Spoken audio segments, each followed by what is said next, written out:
Исәнмесез, эфирда аңалыклар вакыты, студияда Лина Хәсәншина. Инвестицияләрдә акча эшләргә теләп, кыргалдарлар курбанына әйләнгән.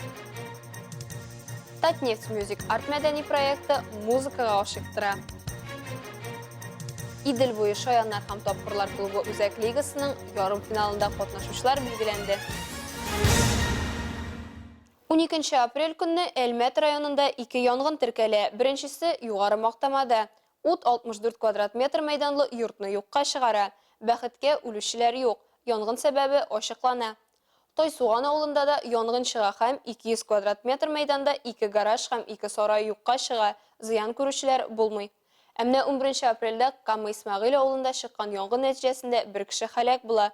Ут яшәү өчен каралмаган бинаны юкка чыгара. Әлеге вакыйга буенча тикшерү бара. Татарстан Республикасының гидрометеорология һәм әйләнә-тирә мөхитне күзәтү идарәсе урманнарга югары янгын куркынышы турында штормлы кисәтү җибәрә. Бүгеннән 13 апрельдән 20-сенә кадәр республикабыз территориясендә урманнарга 4 класслы янгын куркынышы яный. 17 апрельдән 10 майга кадәр Татарстанда коры үлән һәм чүп-чар яндыру тыела. Бу чорда республикада махсус янгынга каршы режим гамәлдә булачак. Аны эссе яз аркасында гадәттәгедән иртәрәк урнаштырачаклар.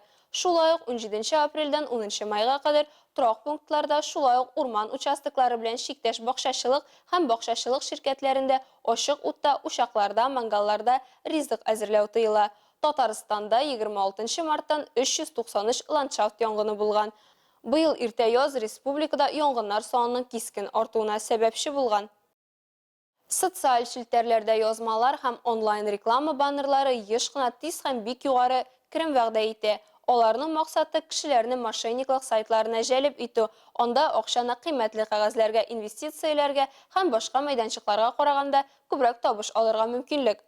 Мошенникларның схемалары күп. Алар турында еш һәм җентекләп сөйлибез, әмма кешеләр һаман да аларның хәйләләренә эләгәләр. Чираттагы курбан инвестицияләр белән акча эшләргә теләгән 59 яшьлек хатын-кыз.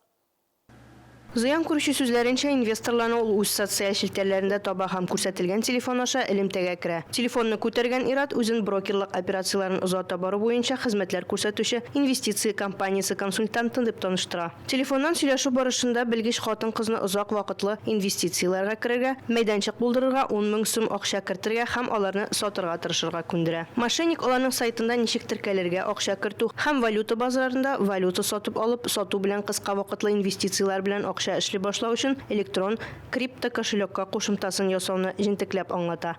Зыян күрүче сүзләренчә, ир-ат тәүлек әйләнәсе ярдәм, барлык операциялар буенча консультация бирергә вәгъдә итә. Кертелгән акчалар кире кайтачак дип ышандыра. Хатын-кыз аферистка ышанып, төрле банклардан кредитлар рәсмиләштерә һәм аның счетына күчерә башлый. Алдау корбаны булган хатын-кыз акчаны чыгарырга теләгәндә аңлый. Консультант элемтәгә керми, ә телефон номеры кулланылмый башлый. Зыян күләме 2 миллион сумнан артык шутлана. Хәзерге вакытта җинаять эше кузгату мәсьәләсе хәл ителә.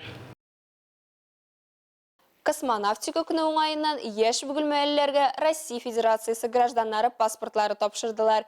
Әлеге чарада тумышы белән бөгелмәдән булган космонавт Сергей Рыжиковның булуы тамашачылар өчен күңелле сюрприз булып торды. Тантаналы чарадан Айгөл Шәрәфиева. Паспорт алу өчен бәйрәм. Бигрәк тә янәшәдә бөгелмәдә туып үскән космонавт Сергей Рыжиков торганда. Аның чарада катнашуы күпләр өчен сюрприз булды. Роскосмос космонавты балаларны истәлекле вакыйга һәм космонавтика көне белән котлады. От всей души хотел бы вам пожелать шагать по жизни с паспортом гражданина самой большой, самой лучшей страны в мире, смело, уверенно и порядочно, и честно. Успехов вам, добрый путь.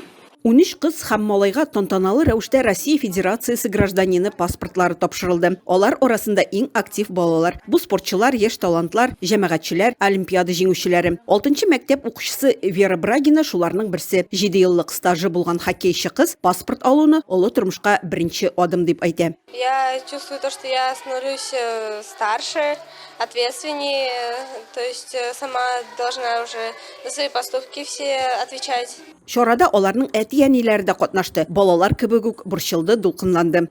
Это очень волнительно, серьезный шаг в серьезную жизнь. Вот. На самом деле здорово, что у нас все это организовывают в нашем городе. Тантана тәмамланганнан соң балаларга бүләкләр һәм дәүләтнең төп документы Россия Конституциясын тапшырдылар. Айгөл Шәрәфиева, Зирак Сәйдкулов, Яңалыклар вакыты, Луч Әлмәт телекомпаниясе. 12 апрель бүтін дүния авиация һәм космонавтика көне. Бу уңайдан ознакайда әлеге тематиканы яктырткан төрле чаралар узды. Алда шуларның кайберләре белән таныштырабыз.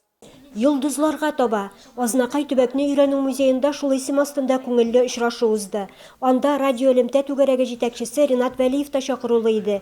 Ул шәһәрнең 6-нчы гомуми белем бирү мәктәбе укучылары белән кызыклы әңгәмә алып барды. Аларны кызыксындырган сорауларга җавап бирде. Траектория, она меняется. Земля крутится, и космонавты тоже летят МКС. Вот. Когда ракета взлетает, специальные люди рассчитывают так. Если ракета сильнее взлетит, то она улетит в космос. Бу көнне шулай ук район һәм шәһәр мәдәният йортында да балалар өчен күңелле тамаша уздырылды. Быстро, словно комета, в космос взлетает ракета. Что видим мы, взглянув в оконце, нам ярким светом светит... Правильно, молодцы. Золотые горошины в ночное небо подброшены. Звезды. Летит вокруг солнца планета, в леса и горы одета.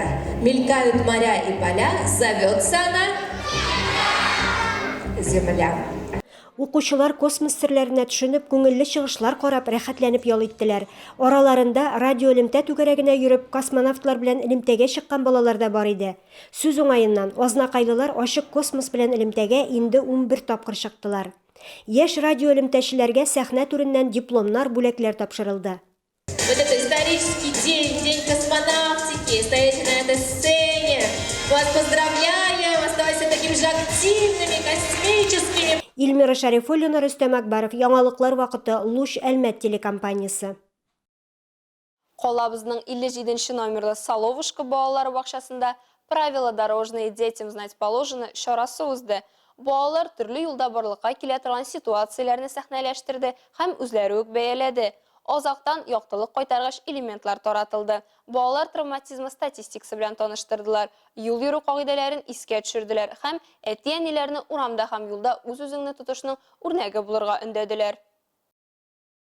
Югары мактаманың Лейсән балалар бакчасында Ловушкины дороги темасына ата-аналар белән очрашу уздырдылар. Балалар юл йөрү кагыйдәләре буенча чыгыш ясады һәм транспорт чараларын йөртүчеләр караңгы яңгырлы вакытта җәяүлене күрү кимүен күрсәтте. Шулай ук балалар транспортта юл яныннан үткәндә үз-үзеңне тотышны фликерлар булу мөһимлеген искәртте. Азактан балалар әти-әниләрдән интервью алды һәм тормышта булган ситуацияләр турында сөйләтте.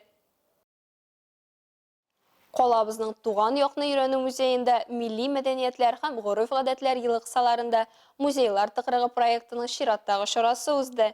Әлмәт музыка коллеятының студентлары музейга килүчеләрне Удмурт халкының язны каршылау язгы кыр эшләре башлануны бәйрәм итә торган борынгы Акашка бәйрәме белән таныштырды. Чараның тамашачылары 11-нче мәктәп укучылары булды.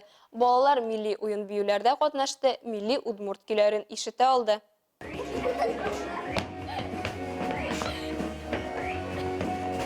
Так как я являюсь представительницей этого народа, мне важно развивать культуру своего народа, его быт, его традиции и обычаи. Поэтому я взяла именно этот обряд. Мы очень долго работали с ребятами над песнями, над словами, фразами. Язык довольно сложный, поэтому работа была проделана хорошая. Кичә кич колабызда джаз концерты узды. Әлмәт иҗтимагый үзәгендә музыка коллеятының Да будет джаз оркестры чыгыш ясады. Күңелнең иң нечкә кылларына үтүче музыка кичәсе Татнефть хәйрия фондының Татнефть Music Art мәдәни проекты кысаларында оештырылды. Этот концерт проходит в рамках проекта Татнефть Music Art. Суть проекта в том, что ежемесячно благотворительный фонд приглашает различные коллективы музыкальные вот в этот концертный зал.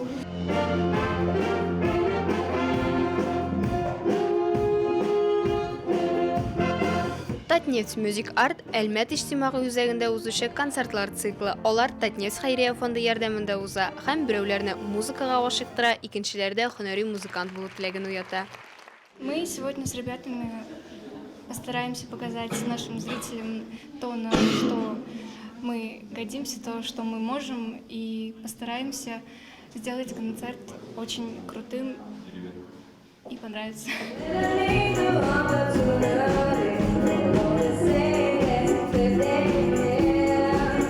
Әлмәт музыка күлиятының «Да будет джаз» эстрада джаз оркестры һәр көн иртәдән кичкә кадәр шөгыльләнә. Аларның концертында оркестр төрле танылган композиторлар әсәрләрен башкарды.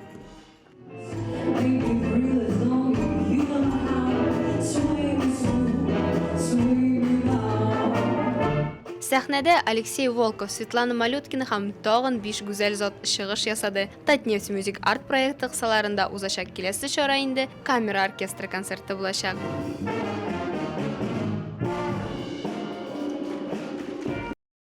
Әлмәттә Идел буе шаяннар һәм тапкырлар клубы үзәк лигасының 8дән 1 финалы узды. 2 кичрәттән бөтен Россиядан килгән командалар тамашачыларның кәефен күтәрде. Беренче көн нәтиҗәләре белән без сезне инде таныштырдык. Икенче көн ничек узуы турында алдагы сюжетта. Көненә 17 минут көлү гомерне 1 елга озайта, дип белгечләр. Ә бүгенге тамашачыларның гомерләрен 6 елга озайтырга мөмкинлекләре бар.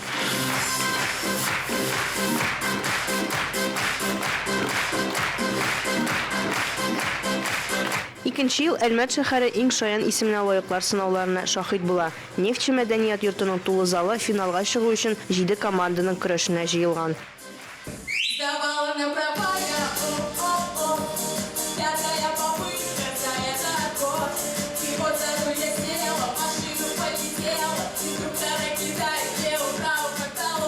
Күп команда Әлмәткә беренче тапкыр килә, ләкин шәһәр халкында елмаю булдырыр өчен аларга таныш темаларга шаяртырга тырыша. Ну как кто мы? Мы теперь в Армянском районе, у нас нефть нашли. Мы не Простоквашино, мы Абдрахмашева.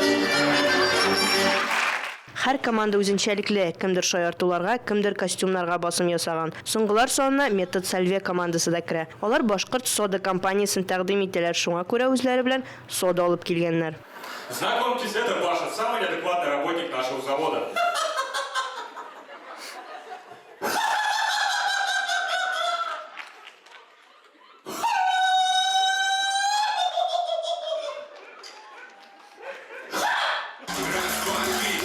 Тагын бер башкорт командасы Фильпром. Алар узган ел уйнап 2нче урын алып, кире кайтырга булганнар. Күрше Башкортстанны бу сезонда 4 команда тәкъдим итә. Аларга көндәшлекне Оренбург, Йошкар-Ола шәһәрләреннән кала тагын 2 Татарстан командасы күрсәтә. Stella Magnetic командасы Чаллыдан, Идел буенда алар беренче тапкыр. Кому ты орешь? Мы на 46-м этаже. Ты ведь не чихуахуа ночью, чтобы тебя весь дом слышал. Но пока нет волнения, когда вот уже ближе к самому выходу команды, уже мы тогда волнуемся. Как избавляемся от волнения? Ну, мы воду пьем. После первого захода волнение падает. Да. Уенчылардан тыш тагын 8нче команда бар, ул жюри. Алар арасында тәҗрибәле юмористлар Альмир Хасанов, Артур Шамгуров, Юсиф Юсифов, Волга-Волга вокаль-инструменталь ансамбльнең солисты һәм лидеры Антон Салакаев һәм Идел буе лигасы директоры Илдар Фаттахов. Спасибо за сегодняшний концерт. Я думаю, что эти аплодисменты подтвердят то, что он был совсем даже неплох. Я хочу большое спасибо сказать этому доброму, теплому альметьевскому залу. Спасибо вам большое, что приходите. Спасибо, что вы сидите до конца и как воспитанные настоящие люди ждете результатов. Уен нәтиҗәләре буенча киләсе этапка тагын 4 команда узды. Фильпром, Метод Сальве, Хитвей һәм шәһәр яны җыелма командасы. Жюри сүзләренчә командалар тагын өстәлергә мөмкин. Алар турында без уенның киләсе этабында 16 һәм 17 майда беләчәкбез. Алия Байрамова, Дамир Курбанов, Яңалыклар вакыты, Луч Әлмәт телекомпаниясе.